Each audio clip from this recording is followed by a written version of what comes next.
Mhm.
Nanni?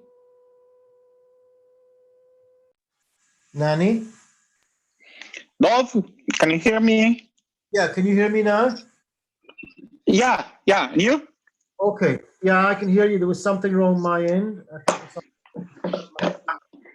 But okay. Okay. Can It's you, okay. can you see me? Yes. Okay, wonderful. Let's move. All right. So a little bit of a technical delay, but we're back on again. Just let that everything is going through to the feed. Hopefully everything will go through to the feed. Sometimes you get a technical problem. This is the first one, but let's just see if it's going through. Anyway, how are you? Fine, thanks. And you? And thank you. Can I ask you to just move back a little bit from the camera? Okay. The whole thing, because we can't really see only your glasses. Okay. Right. Is it okay for you? Yeah, that's better. That's better. Now, I'm just checking something because I'm seeing that for some reason we're not getting a feed. I don't know what's happened today. So let me just check it out. Everything has been wonderful up until now. And now we have a little bit of a technical problem. So these things happen. Just got to see what the problem is. I'm not quite sure, actually. Okay. All right. So let's just see if anything's coming in because it's not coming into my feed. I don't want us to lose that. So hold on.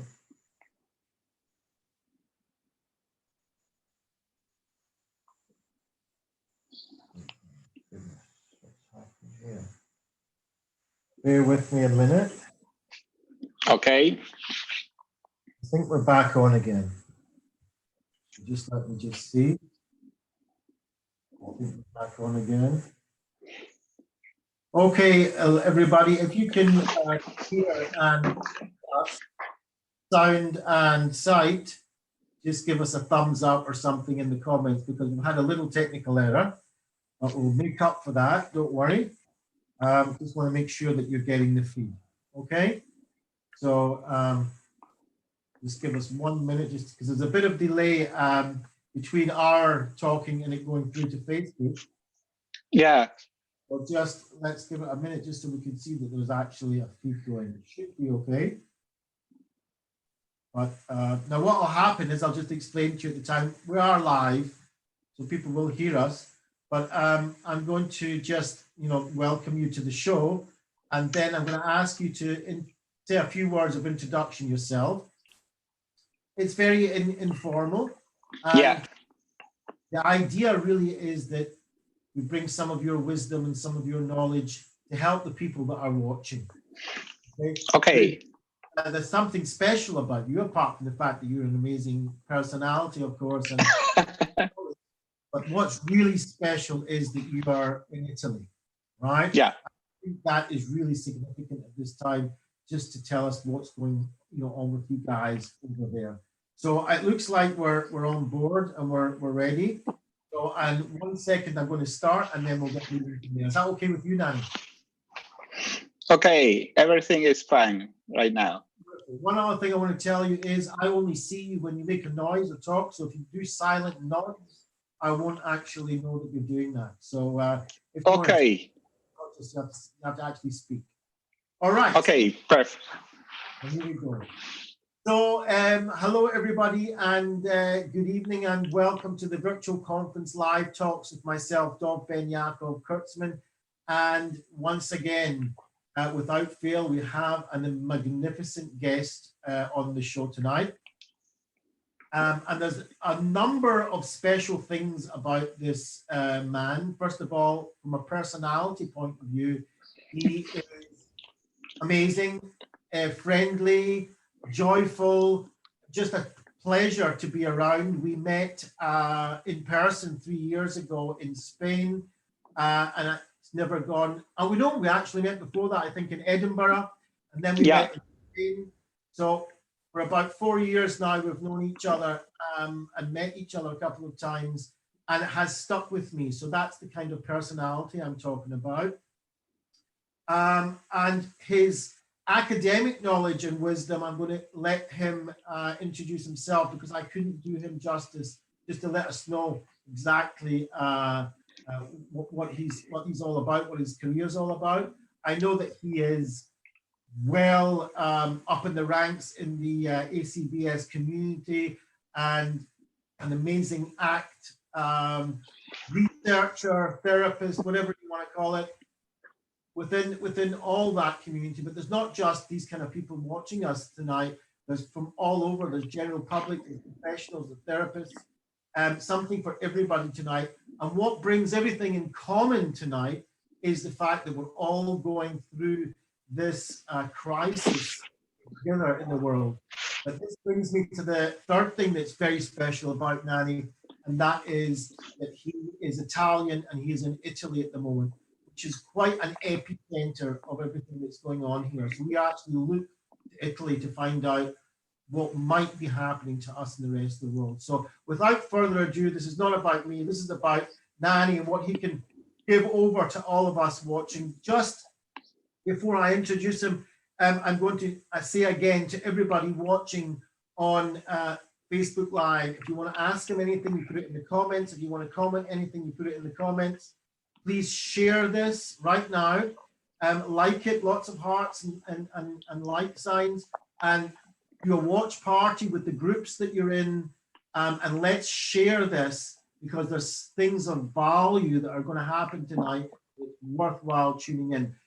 Enough of me. Over to you, Nanni Presti. thank you, Dov, very much. I'm really honored to be here on your show, if we can call it a show or a virtual conference. You asked me about my academic background. I am. I have a degree in medicine. I am actually a physician, and with a specialization in clinical psychology. My main interest is in behavior analysis and contextual behavioral psychology. And I do research and work in a very small university in the middle of Sicily. It's called Core. It's in Enna. It's a town in the middle of Sicily. So I'm right in the middle of the Mediterranean area. And I have interest in language, in cognition, and the other main interest is in autism. And today, it's the 2nd of April, and it's the World Awareness Day for Autism. This is the reason why I have this blue sweater on me, just to remember people that it's not just the COVID emergency, but there are also special individuals that we have to take care also in this kind of emergency. So thank you very much for bringing me to this place today. Wow. Okay. So I didn't realize that you were also a physician, and that's thank you for telling me that. And also you deal with autistic kids, so that's or people generally, and that is very, very interesting. I know that you were, or I read somewhere that you also used to work with obesity. Is that right? You did some work with that? Yeah, I worked and we are still working with obese people, but more on a prevention side, especially with kids. So we have made research to foster good practice in eating vegetables and fruits at the elementary school level in kids.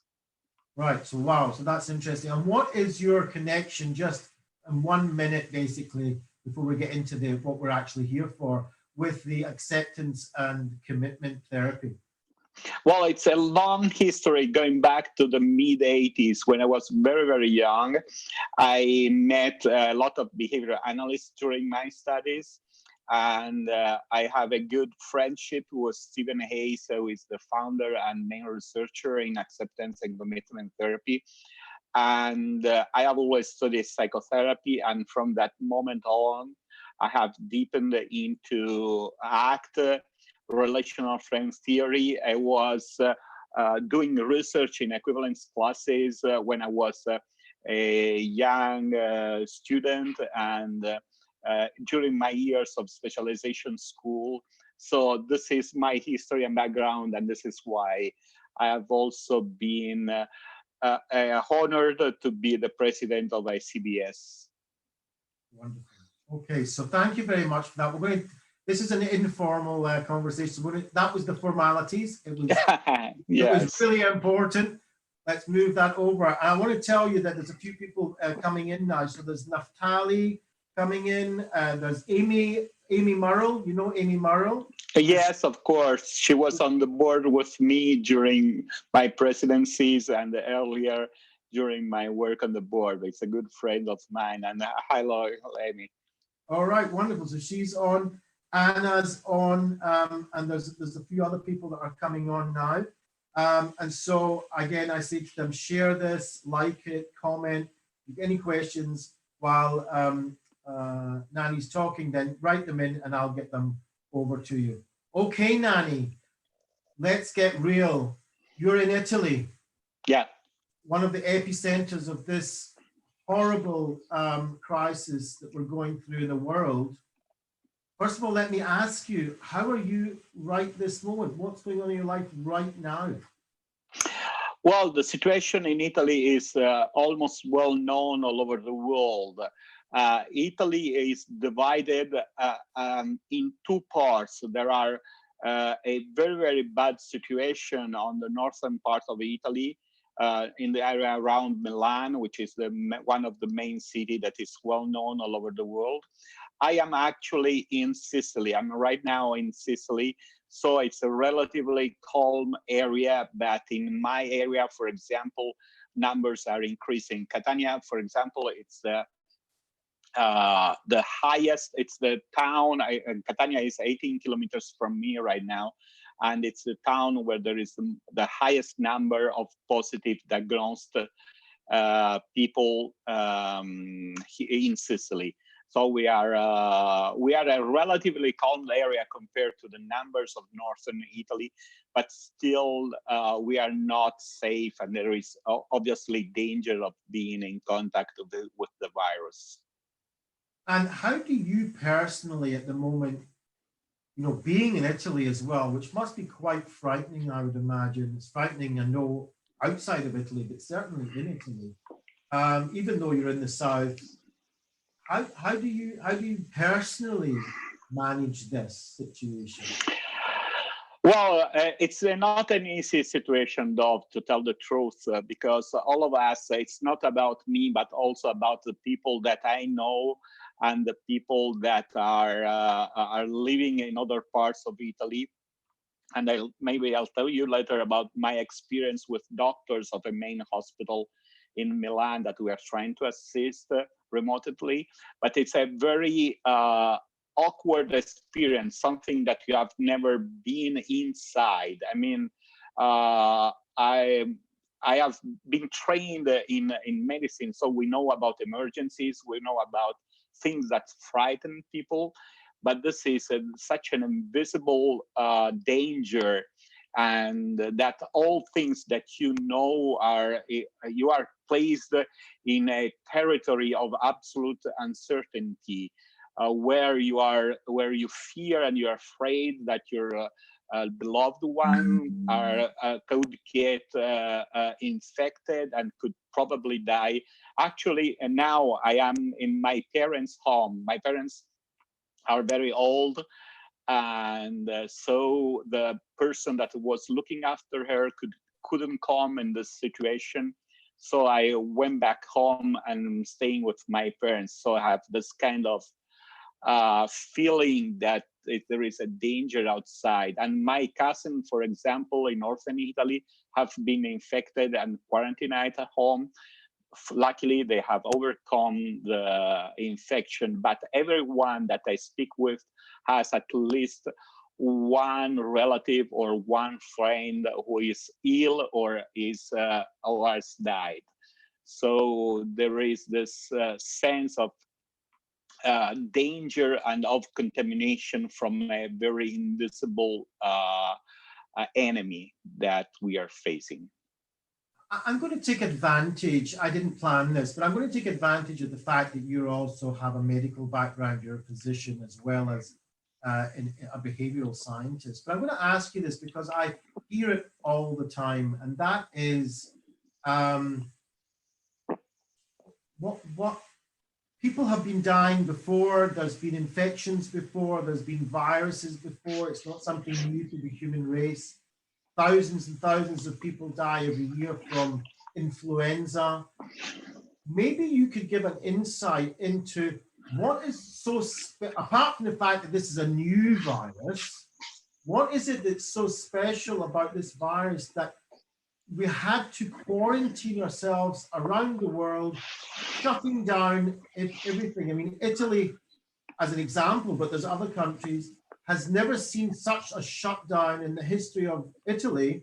And yet we're talking about a virus, which is something that is known to human beings. What is it that's special about this that warrants this kind of reaction? Well, if you think, for example, to Ebola virus is more dangerous and more lethal than COVID virus. However, the way it's transmitted, it's completely different, and paradoxically made it more under control.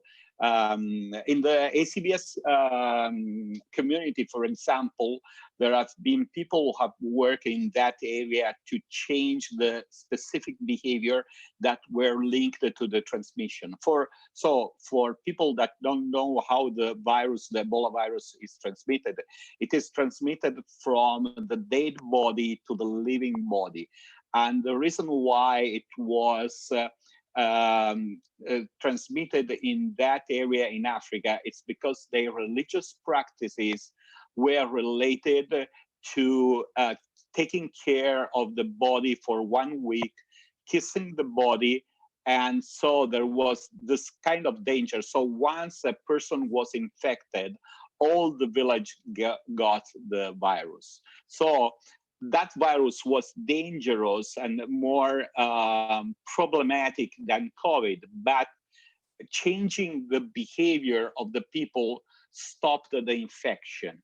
This virus is completely different, so it's less lethal, but it can be it can spread more easily because it's spreading like an influenza, a flu virus, but it's more the consequences. It affects. If you look at data, it affects more or less only 10% of people very badly, and the other 80 to 90%, it's more like a bad cough or a bad flu. So this was something that somewhat tricked the people to think that it was not such a virus. But the problem is with those people that are in the range of very, very severe ill people. this range of people, it's around 5%. So if you take the Italian population, for example, which is around 60 million people, and you take a 5% of 60 million people that need hospitalization and treatment in intensive care unit, you get something as 3 million of people, and there are no ways that a nation could take care of 3 million of people at the same time. So what all the strategy is about taking time. All the strategy is about slowing down the infection so that people can be cured, can be treated, and also we can find a solution, a therapy for those who are so ill that they need intensive care unit. So this is the whole strategy behind locking down a country. And it's a very, very high price that we pay emotionally, psychologically, and also economically. But we are paying for the sake of protecting our grandfather, grandmother, but also children, because also children are now dying of the virus, and also young people. So it's a general protection by breaking the transmission, the chain transmission of the virus. Well, thank you, Nanni. That was a very clear, one of the clearest explanations that I've heard anyway. You kind of covered the whole story there quite quickly, but very, very clearly. Okay, I'm going to just go through. Amy says, so scary to be in your parents' house and not know what might happen. Yeah, I mean, because we know, I don't know if your personal situation, are you allowed to leave the house, or are you also locked down yourself? I have locked myself down in this last month. So it's now from the 8th of March that I've locked down. So it's 25 days that I'm locked down in my house with my brothers. I cannot see my brothers except for WhatsApp or Zoom, that we are doing video family conferencing. And also people are bringing back grocery and trying to do all the things. And for example, I am afraid of, for example, tomorrow going to the bank, because I really need to go to the bank to solve. It's just a bureaucracy, because bureaucracy was thought was put in place in an age and in a period where you do things in presence. And so we are stuck, for example, in some kind of bureaucracy. So I'm thinking about tomorrow, how I can go to the bank, sign the documents that I have to sign, and get back safely, not for myself, and I am also at risk given the age that I have, but also for my parents, so that I can bring back things home in a way that can be safe for them. So it's scary. Yes, Amy, it's a little bit scary. So yeah, so you mentioned earlier that we're all going through multiple areas of distress. So there's the health issue for us personally, the health issue for maybe, just as you said, infecting others or being infected by others. There's also the emotional distress that we're going through because of all this. Then we have the distress of not being free, that kind of stress, you know, just being able to go out and do our regular routine or exercise or go to work. Then we have also the distress area of our economy, our personal economies, our business, our jobs, and our country, and I suppose also the world economy. So there's a lot of areas also happening at the same time. So what this virtual conference is really all about is about having a nano workshop, or in your case, a nanny workshop, that would be in a very short time to be able to give over to everybody that's either watching this on Facebook Live or on YouTube or on replay. So it will go on for more than just that we are talking, we'll spread it around. What you could offer us, even something experiential that you can do with us right now, that we can all do along with you, to help us get through this. Okay.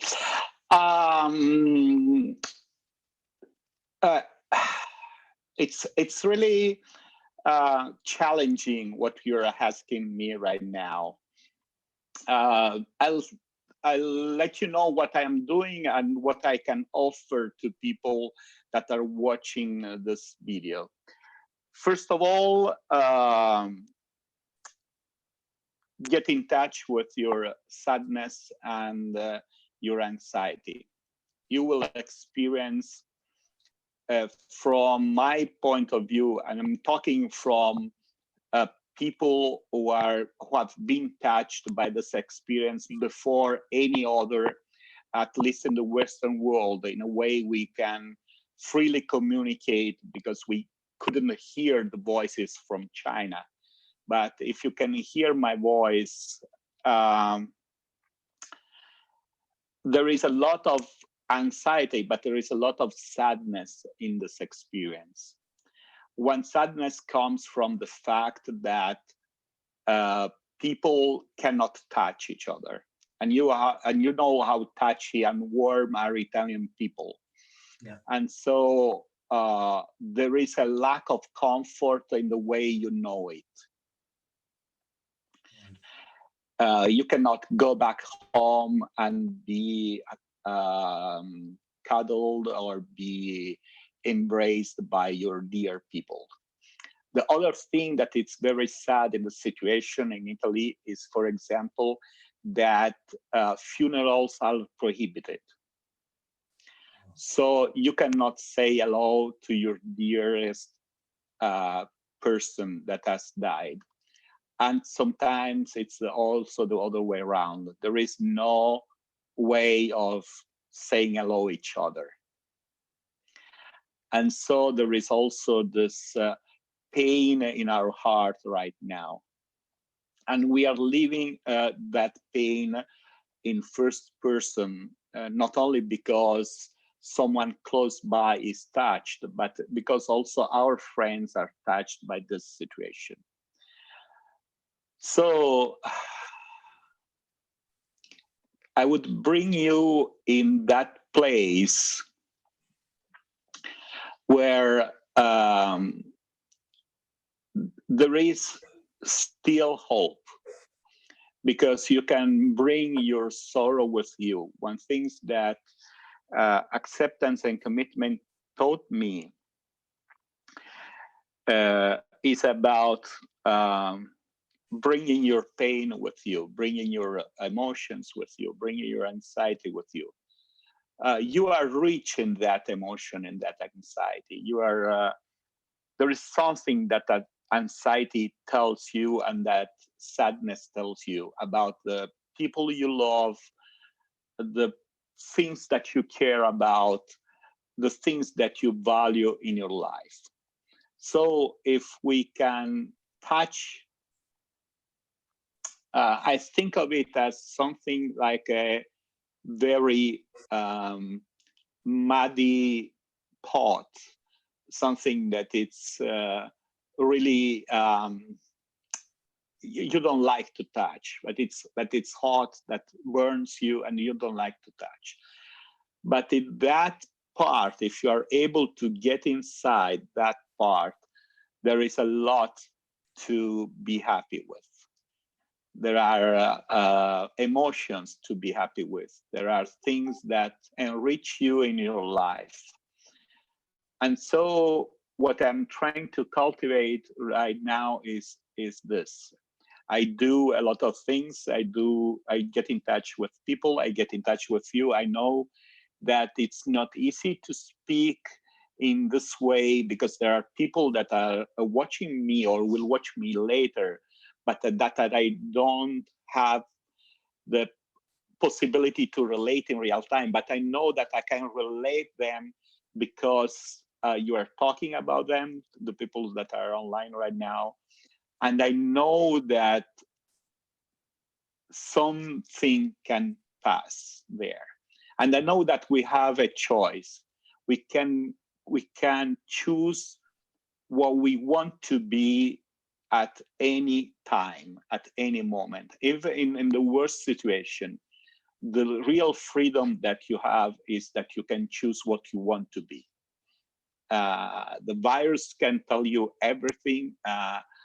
The system, the economic system can collapse, and still you can choose what you want to be in that moment. So this is the way I'm acting right now, to choose what I want to be. The person that you described, I try to get that person very often. And for example, what I did is that I am in my room when I was adolescent and the very beginning of the university age. So I went back to my life. There is no poster of Bo Derek on the wall.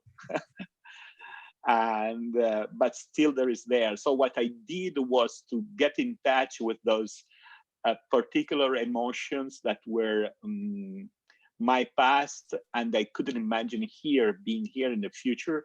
So what I took last 2 days or 3 days ago, I took my earbuds, I put on Atom Earth Mother, which is a suite from Pink Floyd, and I watched the Mount Etna that is right outside my window. The thing that I was doing when I was adolescent with the low mood or your first love that was broken. So I went back to that situation. And I should say I cried a lot. And I'm really emotional right now.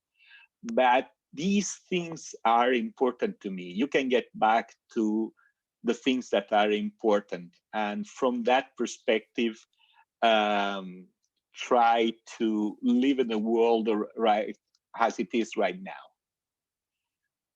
I don't know how much experiential is this for you, but this is my vision right now. Are you kidding? That was so experiential. I mean, I'm brought to tears almost. I mean, I can feel the thickness of the emotion. I can feel I'm right with you, right next to you right now. Believe me. Thank you. The sadness. Yeah, the sadness and the grief and the loss and the getting in touch with that, like you said, something that is difficult to do, but when it's so thick, I think we really, just like you said, we really need to stop and just touch this. We just have to, there's no getting away from it. And it would only be, I think, disadvantage to us if we were to try to block that out. So I really get what you're saying about just first of all being in touch with that. That's so important. And I feel it from you. I mean, it's actually mirroring inside of me, and it brought me to the sadness in my life, and it's really important that I remember that. It's really important that I get in touch with my own distance I am from my elderly mother that I can't see or speak to her at the moment, and my children and my grandchildren, and being on my own here at certain times of the year. So yeah, that sadness. My son told me that he knows so many people in Crown Heights and in the United States that are dying, and it's getting in touch with that, and that's what you brought me to, and I'm sure those other people that are listening to this. But yeah, what I see and what I feel is that hope that's coming out of that you mentioned, that choice of choosing to feel the sadness, to take the anxiety, to take the emotion with us on that journey of hope. And that's amazing. And to choose how you want to be, even in the midst of grief, even in the midst of sadness, even in the midst, like you were saying there, even if there's even if your economy is taken away from you, even if things are taken away from you, you can still choose how you live. It reminds me very much of what Viktor Frankl has said, and he was in the midst of the death camps in the Holocaust, and he still chose to connect with meaning, connect with hope, and said actually that those who did had a much better chance of getting through this, better chance of surviving this, better chance of building a future after this. And that is what I've taken from you right now. And I thank you very much, even though it's a bit difficult for me to actually speak right now, but you've taken me right to the heart of that emotion, that pain, and that hope.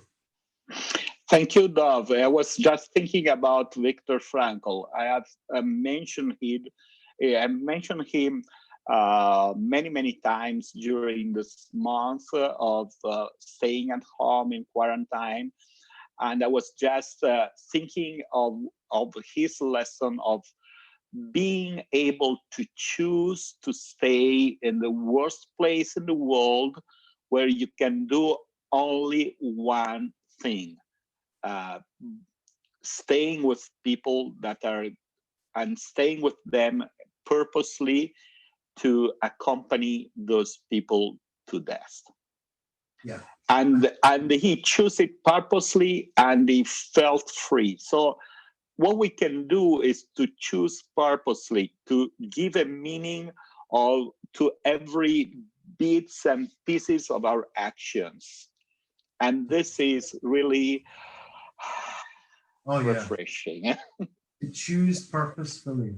I'm just going to go over now those who are writing into us. So Norman says, although we cannot touch each other physically, but it would be so much more difficult without the video and the conferencing. So we have to have certain gratitude that we have some sort of connection. We can do this now, and we can see our loved ones and be in touch, you said, with your brother and so on. So there's that gratitude coming out of it as well.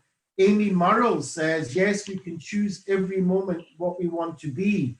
And Amy was such an amazing guest of mine because, as you know, she goes through something like this almost every day of her life. Yeah, I know. She's a hero in my eyes. A hero in my eyes also. And you're going to get me crying in a minute. I'm going to hang on here. So Norman says, good advice, breathe in the air, don't be afraid to care. I think a reference to your Pink Floyd there, Dark Side. Yes. Well, Breathe is another album. Yes, exactly. It's Dark Side of the Moon. Yeah, Dark Side of the Moon. So Amy says, yes, it reminds me of Viktor Frankl too. And Norman writes in about Viktor Frankl, everything can be taken from a man but one thing, the last of the human freedoms, to choose one's attitude in any given circumstances. So yeah, I think you've touched us that are listening to you exactly what I wanted to be able to offer them. I want people that are tuning into this, that are listening to this, to give them opportunities to speak with somebody like yourself, which some of them might not even have had ever the opportunity to meet you. And I want to bring that to people, and you've not disappointed me in any way, Nanni. No. I really appreciate it. Yeah, thank you very much for bringing me here and for allowing me to talk to people that I don't know and I cannot touch in my life, but still, this is a wonderful mean that we can transmit things from one person to another person, and by doing this, we can touch people that also go to next generations. So we live also to touch them. And thank you for giving me the opportunity to be with you and with the people that are watching this video, even after it's finished recorded. Sorry, thank you. And Miri Moore, just to finish off, says, oh, first of all, Kelly Wilson is here. And hi, Kelly. Nanni, my friend, Diana and I are happy just seeing your face and hearing your voice. And Miri Moore says, the freedom to choose gives a sense of meaning. Nanni Presti, I thank you very much for joining me.